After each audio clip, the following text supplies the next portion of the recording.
Hello hi ಎಲ್ಲರೂ ಹೇಗಿದ್ದೀರಾ? Welcome back to Shobha Venkat vlogs Kannada. I hope ಎಲ್ಲ ಚೆನ್ನಾಗಿದ್ದೀರಾ ಅನ್ಕೋತೀನಿ. ಬನ್ನಿ ಇವತ್ತು ದಿನ ನನ್ನ ದಿನ ಹೇಗಿರುತ್ತೆ ಅಂತ ನೋಡೋಣ.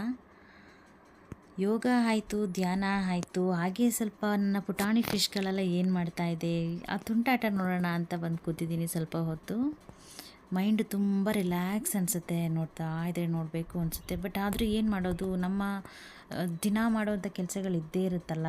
ಮಕ್ಕಳನ್ನ ಸ್ಕೂಲಿಗೆ ಕಳಿಸ್ಬೇಕು, ರೆಡಿ ಮಾಡಬೇಕು, ಬಾಕ್ಸ್ ಪ್ರಿಪೇರ್ ಮಾಡಬೇಕು, ತಿಂಡಿ ಮಾಡಬೇಕು. ಅಯ್ಯೋ ಎಷ್ಟು ಕೆಲಸ ಇರುತ್ತಲ್ವ. ಆದಷ್ಟು ಬೇಗ ಇದ್ದರೆ ಆಲ್ರೆಡಿ ನಂದು 40% ಕೆಲಸ ಮುಗ್ದೋಗ್ಬಿಟ್ಟಿದೆ.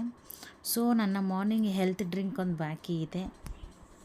ನನ್ನ ಹೆಲ್ತ್ ಡ್ರಿಂಕ್ ಇವತ್ತೇನು ನಾನು 3 ಮಂತ್ಸಿಂದ ಯೂಸ್ ಮಾಡ್ತಾಯಿದ್ದೆ, ಬಟ್ ಹಾಕಿರಲಿಲ್ಲ ಇದುವರೆಗೂ ನನ್ನ ಚಾನಲಲ್ಲಿ. ಸೊ ಬನ್ನಿ ನಾನು ಯಾವ ಹೆಲ್ತ್ ಡ್ರಿಂಕ್ ಯೂಸ್ ಮಾಡ್ತಾಯಿದ್ದೀನಿ ನೋಡೋಣ. ನನ್ನ ದಿನದ ಹೆಲ್ತಿ ಡ್ರಿಂಕ್ ಅಂತಲೇ ಹೇಳ್ಬೋದು, healthy booster drink ABC juice. ನಾರ್ಮಲಾಗಿ 1-2 ಐಟಮ್ಸ್ ಹಾಕಿ ಕ್ಯಾರೆಟು ಅದು ಇದು ಹಾಕಿ ಮಾಡ್ತಾರೆ, ಬಟ್ ನಾನು ಆ ಥರ ಅಲ್ಲ. 8 to 9 ಪ್ರಾಡಕ್ಟ್ ಹಾಕಿ ಮಾಡಿರೋದು. ಅದು ಮನೆಯಲ್ಲೇ ನಾವು ನಮ್ಮ ಅಡುಗೆ ಮನೆಯಲ್ಲೇ ಸಿಗುವಂಥ ಪದಾರ್ಥಗಳನ್ನ ಯೂಸ್ ಮಾಡಿರೋದು. ಈ ದಿನ ತುಂಬ ತಾಜಾತನವಾಗಿರುತ್ತೆ ನನಗೆ ಇದನ್ನು ಡ್ರಿಂಕ್ ಕುಡಿದ್ರೆ. ನಮ್ಮ ದೇಹಕ್ಕೆ ಬೇಕಾಗಿರುವಂಥ ಪೋಷಕಾಂಶಗಳು ಇದರಲ್ಲಿ ದೊರೆಯುತ್ತೆ. ಯಾರಿಗೆಲ್ಲ ಹೃದಯ ಹಾರ್ಟ್ ಪ್ರಾಬ್ಲಮ್ ಇರುತ್ತೆ, ಸ್ಕಿನ್ ಪ್ರಾಬ್ಲಮ್ ಇರುತ್ತೆ, ಡ್ರೈ ಸ್ಕಿನ್ ಇರ್ಬೋದು, ಅಥವಾ ತುಂಬ ಡಲ್ ಫೇಸ್ ಇರುತ್ತೆ ಅವರು, ಮತ್ತು ಹೇರ್ ಫಾಲ್ ಆಗ್ತಿರ್ಬೋದು, ತುಂಬ ಡಲ್ ಇದೆ, ಕಳೆನೇ ಇಲ್ಲಪ್ಪ ನಾನು ಹೇರು ಅಂತ ಅನ್ಬೋದು, ಬೆಳೀತಾ ಇಲ್ಲ ಅನ್ಬೋದು, ತುಂಬ ಕಿಡ್ನಿಗೆ ಸಂಬಂಧಪಟ್ಟಿದ್ದಿರ್ಬೋದು. ಎಲ್ಲರೂ ಚಿಕ್ಕ ಮಕ್ಕಳಿಂದ ಹಿಡಿದ್ಬಿಟ್ಟು ಒಂದು 7 to 8 ಇಯರ್ ಮಕ್ಕಳಿಂದ ಹಿಡಿದು ವಯಸ್ಸಾದವ್ರವರೆಗೂ ಕುಡಿಬೋದು. ಎಲ್ಲರೂ ಕುಡಿಯುವಂಥ ಹೆಲ್ತ್ ಬೆನಿಫಿಟ್ ಡ್ರಿಂಕ್. ಬನ್ನಿ ಏನೆಲ್ಲ ಹಾಕಿ ಮಾಡಿದ್ದೀನಿ ನೋಡೋಣ. ಕ್ಯಾರೆಟು, ಬೀಟ್ರೇಟು, ಪುದೀನ, ಕರಿಬೇವು, ಹಸಿ ಶುಂಠಿ, ಬೆಟ್ಟದ ನೆಲ್ಲಿಕಾಯಿ, ಮೆಣಸು ಮತ್ತು ಏಲಕ್ಕಿ, ಇಷ್ಟನ್ನು ಹಾಕಿ ರುಬ್ಕೊಬೇಕು. ತುಂಬ ಹೆಲ್ತ್ ಬೆನಿಫಿಟ್ಸ್ ಇದೆ. ಅಟ್ಲೀಸ್ಟ್ ನೋಡಿಬಿಟ್ಟು ದಯವಿಟ್ಟು ಯಾರಾದರೂ ಮಾಡಿ ಟೇಸ್ಟ್ ಮಾಡಿ ಒನ್ಸ್ ನನಗೆ ಹೇಳಿ. ಇದನ್ನು ಸೋಸ್ಕೋಬೇಕು, ತುಂಬ ವೇಸ್ಟ್ ಮಾಡಬೇಡಿ ದಯವಿಟ್ಟು. ಅದನ್ನು ಸೋಸ್ಬಿಟ್ಟಿಲ್ಲ ಹಾಗೆ ಕುಡಿದ್ರೂ ಓಕೆ. ನಾನು ಫ್ರಿಜ್ಜಲ್ಲಿ ಇಡ್ತೀನಲ್ಲ, ಆ ಕಾರಣಕ್ಕೋಸ್ಕರ ಅರ್ಧ ಸೋಸಿ ಅರ್ಧ ನಾವು ಈಗಲೇ ಯೂಸ್ ಮಾಡ್ಕೋತೀವಿ. ಇದಕ್ಕೆ ಸಾಲ್ಟ್ ಆಗಲಿ ಜೇನುತುಪ್ಪ ಆಗಲಿ ಹಾಕೋ ನೆಸೆಸಿಟಿನೇ ಇಲ್ಲ. ಒಂದ್ಸರಿ ನೀವು ಕುಡೀರಿ, ಮನಸ್ಸು ದೇಹ ಎರಡೂ ತುಂಬ ಲವಲವಿಕೆಯಿಂದ ಇರುತ್ತೆ. ನನ್ನ ಮಾರ್ನಿಂಗ್ ಬೂಸ್ಟರ್ ಡ್ರಿಂಕ್ ಅಂತಲೇ ಹೇಳ್ತೀನಿ ನಾನು ಇದನ್ನು. ನಾನು ನನ್ನ ಮಗಳು ತುಂಬ ಇಷ್ಟಪಟ್ಟು ಕುಡಿತೀವಿ. ಬೆಳಿಗ್ಗೆ ಆದರೆ ಸ್ವಲ್ಪ ಬಿಸಿ ನೀರು ಹಾಕ್ಕೊಂಡು ಕುಡಿಬೋದು, ಸಂಜೆ ಅಥವಾ ಮಧ್ಯಾಹ್ನ ತಣ್ಣೀರಲ್ಲಿ ಕುಡಿಬೋದು. 3 ಟೈಮ್ನೂ ನೀವು ಕುಡಿತೀನಿ ಅಂದರೆ ಕುಡಿಬೋದು. ಖಾಲಿ ಹೊಟ್ಟೆಲಿ ಕುಡಿದ್ರೆ ಇನ್ನೂ ಒಳ್ಳೆಯದು. ಬೇಸಿಗೆ ಕಾಲ, ಚಳಿಗಾಲ, ಮಳೆಗಾಲ ಯಾವುದೇ ಆಗಲಿ ಎಲ್ಲ ವೆದರ್ಗೂ ಹೊಂದ್ಕೊಂಡು ಹೋಗುತ್ತೆ. ಎಲ್ಲ ವೆದರಲ್ಲೂ ಕುಡಿಬೋದು. ಕೆಲವೊಂದು ಹೆಲ್ತ್ ಡ್ರಿಂಕ್ಗಳನ್ನ ಸೀಸನ್ನ ನೋಡಿ ಕುಡಿಬೇಕಾಗುತ್ತೆ, ಬಟ್ ಇದು ಹಾಗಲ್ಲ.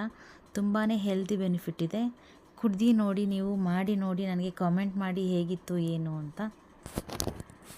ನನಗೆ 3 ಮಂತ್ಸಿಂದ ತುಂಬ ಒಳ್ಳೆಯ ರಿಸಲ್ಟ್ ಬಂದಿದೆ. ನಾನು ಯಾವುದೇ ವಿಡಿಯೋನ ಹಾಕಬೇಕು ಅಂತಂದರೆ ಫಸ್ಟು ನಾನು ಮಾಡಿ ಕುಡಿತೀನಿ, ಇಲ್ಲ ನನ್ನ ಮೇಲೆ ನಾನು ಪ್ರಯೋಗ ಮಾಡ್ಕೋತೀನಿ, ಇದು ಸರಿ ಇದೆಯಾ ಇಲ್ವಾ. ಯಾಕೆ ಅಂತಂದರೆ ನಾವು ಒಮ್ಮೆ ನಿಮಗೆ ಇನ್ಫಾರ್ಮೇಷನ್ ಕೊಡ್ತಾ ಇದ್ದೀವಿ, ಅದರ ಪಕ್ಕ 100% ಕರೆಕ್ಟಾಗಿರಬೇಕದು. ಬೇರೆಯವ್ರಿಗೆ ಯಾವುದೇ ಥರ ಎಫೆಕ್ಟಿವ್ ಆಗಬಾರ್ದು. ಸೊ ಹಾಗಾಗಿ ತುಂಬಾ ಹೆಲ್ತ್ ಬೆನಿಫಿಟ್ ಇದೆ. ರಕ್ತಹೀನತೆ ಯಾರಿಗಿದೆ ಮೇಯ್ನು ಅವರಿಗೆ ಇಂಪಾರ್ಟೆಂಟ್ ಈ ಜ್ಯೂಸ್ ಅಂತಲೇ ಹೇಳ್ಬೋದು.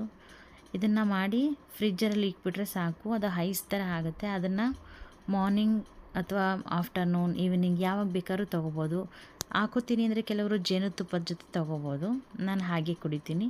ಹಾಗೆ ಯುಕ್ತನ್ಗೆ ಮತ್ತು ಶ್ರೀವಿನ್ಗೆ ಫ್ರೂಟ್ಸ್ ರೆಡಿ ಮಾಡಿದೆ. ಮತ್ತು ಬ್ರೇಕ್ಫಾಸ್ಟ್ಗೆ ಇವತ್ತು ತಿಂಡಿ ಏನು ರೆಡಿ ಮಾಡ್ತಾಯಿದ್ದೀನಿ ಬನ್ನಿ ನೋಡೋಣ. ವಾಂಗಿಬಾತ್ ಮಾಡಿ ಅಂತ ಹೇಳಿದ್ರು, ಸೊ ಹಾಗಾಗಿ ಇವತ್ತು ವಾಂಗಿಬಾತ್ ಮಾಡಿದೆ. ವಾಂಗಿಬಾತ್ ರೆಸಿಪಿನ ಬೇರೆ ವಿಡಿಯೋದಲ್ಲಿ ಅಪ್ಲೋಡ್ ಮಾಡ್ತೀನಿ. ಹಾಗೆ ಶುಂಠಿ ಬೆಳ್ಳುಳ್ಳಿ ಪೇಸ್ಟ್ ಸ್ವಲ್ಪ ಖಾಲಿ ಆಗಿತ್ತು, ಸೊ ಹಾಗಾಗಿ ಮನೆಯಲ್ಲೇ ನಾನು ರೆಡಿ ಮಾಡ್ಕೋತೀನಲ್ಲ, ಔಟ್ಸೈಡ್ ತೊಗೊಂಡು ಬರೋಲ್ಲ. ಔಟ್ಸೈಡ್ ನಾನು ಯಾಕೆ ಶುಂಠಿ ಬೆಳ್ಳುಳ್ಳಿ ಪೇಸ್ಟ್ ತೊಗೊಂಡು ಬರೋಲ್ಲ ಅಂತಂದರೆ ಅವರು ನೀಟಾಗಿ ಕ್ಲೀನ್ ಮಾಡಿರಲ್ಲ, ಮತ್ತು ಉಳುಕಾಗಿರುವಂಥದ್ದು, ಹುಳ ಇರುವಂಥದ್ದನ್ನೆಲ್ಲ ಹಾಕಿಬಿಡ್ತಾರೆ.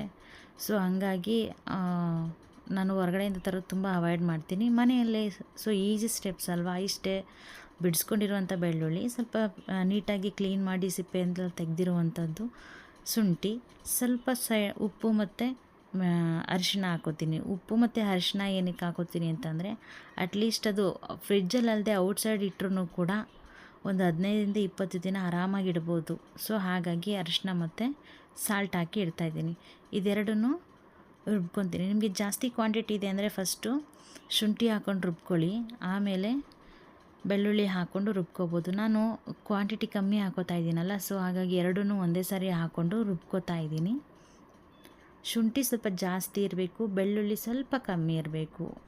ಎರಡೂ ಒಂದೇ ಸರಿ ಸಮ ಅಂದರೆ ಸ್ವಲ್ಪ ಟೇಸ್ಟ್ ಸರಿ ಬರೋದಿಲ್ಲ. ಸೊ ಹಾಗಾಗಿ ನಾನು 1 ಕಪ್ಪು ಫುಲ್ಲು ಶುಂಠಿ ತೊಗೊಂಡಿದ್ದೀನಿ, 3/4 ಕಪ್ಪು ಬೆಳ್ಳುಳ್ಳಿ ತೊಗೊಂಡಿದ್ದೀನಿ, ಚಿಟಿಕೆ ಅರಿಶಿನ ಮತ್ತು ಚಿಟಿಕೆ ಸಾಲ್ಟ್ ಅಷ್ಟೇ ಹಾಕ್ತಾಯಿದ್ದೀನಿ. ಗ್ರೈಂಡ್ ಮಾಡ್ಕೊಂಡಿದ್ದೀನಿ ನೋಡಿ, ಕಲರ್ಫುಲ್ಲಾಗಿ ಎಷ್ಟು ಚೆನ್ನಾಗಿದೆ.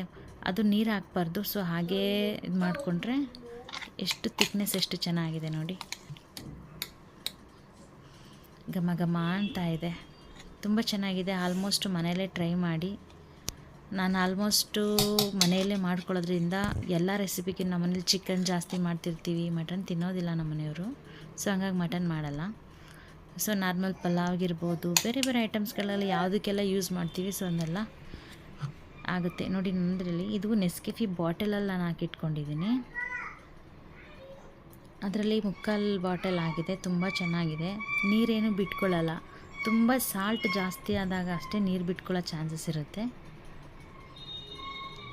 ಎಷ್ಟು ಚೆನ್ನಾಗಿದೆ ನೋಡಿ. ಒಂದು 15 ಡೇಸ್ ಆದರೂ ನಾನು ಮಾಡ್ತೀನಿ, ಇದು ಚೆನ್ನಾಗಿ ಬರುತ್ತೆ. ಮನೆಯಲ್ಲೇ ಮಾಡ್ಕೊಂಡಿರೋದಾರ ನಾವು ಕ್ವಾಂಟಿಟಿ ಸ್ವಲ್ಪ ಯೂಸ್ ಮಾಡಿದ್ರೂ ಕೂಡ ಟೇಸ್ಟು ಚೆನ್ನಾಗಿ ಬರುತ್ತೆ. ಔಟ್ಸೈಡ್ ತರೋದು ಸ್ವಲ್ಪ ತೆಳು ಇರುತ್ತೆ, ನೀರು ಇರುತ್ತಲ್ಲ, ಸೊ ಹಾಗಾಗಿ ಅಷ್ಟು ಟೇಸ್ಟ್ ಬರಲ್ಲ ಫುಡ್ಗಳು. ಸೊ ಬೆಸ್ಟು ಮನೆಯಲ್ಲೇ ನಾವು ಮಾಡ್ಕೊಳ್ಳೋದು ಅಂತ. ನೀವು ಮಾಡಿ ನೋಡಿ ಹೇಗಿದೆ ಅಂತ. ನಾನು ಕೊಟ್ಟಿರೋ ಐಟಮ್ ಎಷ್ಟು ಹಾಕಬೇಕು, ಏನೇನು ಹಾಕಿದ್ದೀನಿ ಇದ್ರ ಮೇಲೆ ಒಂದ್ಸರಿ ನೀವು ಮಾಡಿ ಇದು ಹೇಗೆ ಬಂದಿದೆ, ಚೆನ್ನಾಗಿದೆಯಾ ಇಲ್ವಾ ಅಂತ ನನಗೆ ಕಾಮೆಂಟ್ ಮಾಡಿ. ನಾನು ಸುಮಾರು ಒಂದು 5-6 ವರ್ಷದಿಂದನೇ ಮಾಡ್ಕೋತಾ ಇದ್ದೀನಿ ಮನೇಲಿ, ಔಟ್ಸೈಡ್ ತೊಗೋತಾ ಇಲ್ಲ. ಹಾಗೆ ನಮ್ಮ ಶ್ರೀವಿನ ಆಟ ಆಡೋದನ್ನೆಲ್ಲ ನೋಡಿಕೊಂಡು ಟೈಮ್ ಪಾಸ್ ಆಗಿದ್ದೇ ಗೊತ್ತಿಲ್ಲ. ತುಂಬ ತುಂಟ ಅವನು. ಸೊ ನೋಡಿ, ಆಗಲೇ ದೇವ್ರ ಮನೇಲಿ ಪೂಜೆ ಮಾಡಿದ್ದೀನಿ. 6:15 ಆಯ್ತಾ ಬಂತು, ಪೂಜೆ ಆಗಿದೆ.